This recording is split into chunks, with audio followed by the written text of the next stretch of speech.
Thank you so much for the congratulations. And as a Bahamian, this position is really humbling because as I reflect on the position as General Vice President of the General Conference of Seventh-day Adventists, I cannot help but think about my early beginning in the Bahamas. I became a member of the church in 1976. And from that time to now, God has been working with me. And so this position does not change me.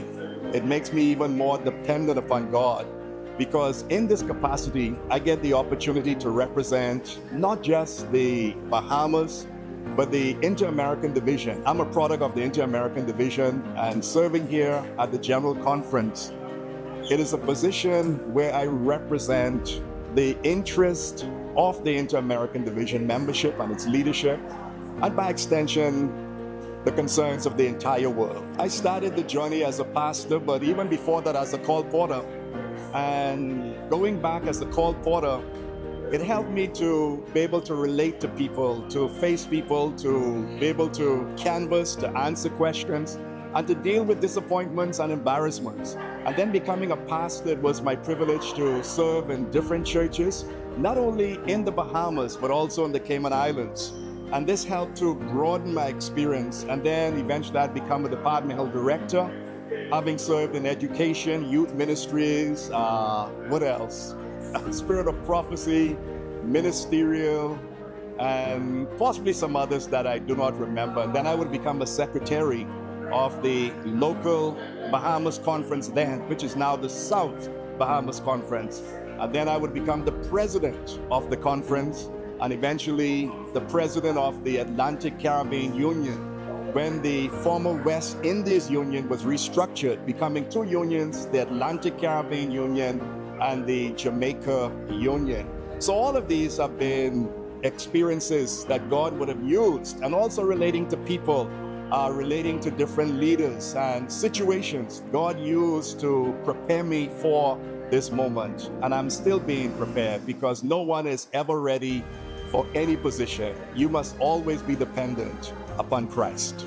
You know, separate and apart of starting as a youth ministries director, what I would say to young pastors and pastors in general, wherever you're called upon to serve, and this has implication not only for pastors, but for workers, give it the best that you can. Sometimes we are not satisfied with what we have and we're looking at somebody else and we may envy a certain position. But wherever you are placed, wherever you are assigned, serve with all of your energies, give it your best. You don't know who is watching you. But that's not important. What is important is that you want to recognize that God has called you into ministry. And because you've been called by God, your first obligation is to God. So even if they were to assign you to a church, a district that you do not like, go. And I also want to add that my wife has been very, very integral in this aspect because in every call, every assignment, my wife has supported me.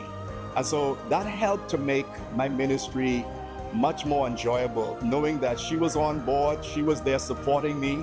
And so when you are faithful to God, He will grant you success.